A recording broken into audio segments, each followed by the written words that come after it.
আপনি কি জানেন মাত্র 3টি শব্দ আছে যেগুলো বললে জান্নাতের 8টি দরজাই খুলে যায় এবং আপনি যে কোনো দরজা দিয়ে ঢুকতে পারবেন। কি সেই 3 শব্দ? শেষ পর্যন্ত দেখুন। আসসালামু আলাইকুম ওয়া রাহমাতুল্লাহ।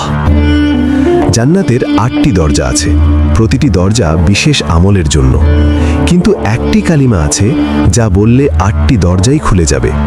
রাসূল সাল্লাল্লাহু আলাইহি ওয়াসাল্লাম বলেছেন, যে ব্যক্তি ওযু করে তারপর বলে আশহাদু আল্লা ইলাহা ইল্লাল্লাহু ওয়াহদাহু লা শারীকা লাহ ওয়া আশহাদু আন্না মুহাম্মাদান আবদুহু ওয়া রাসূলুহু, তার জন্য জান্নাতের 8টি দরজাই খুলে দেওয়া হয়।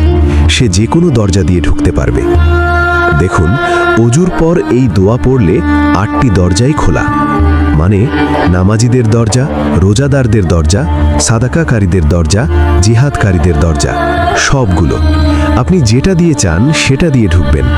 তাই প্রতিবার ওযুর পর এই দোয়া পড়ুন, আশহাদু আল্লা ইলাহা ইল্লাল্লাহু ওয়াহদাহু লা শারীকা লাহ ওয়া আশহাদু আন্না মুহাম্মাদান আবদুহু ওয়া রাসূলুহু। মাত্র 10 সেকেন্ড, কিন্তু ফলাফল জান্নাতের 8টি দরজা।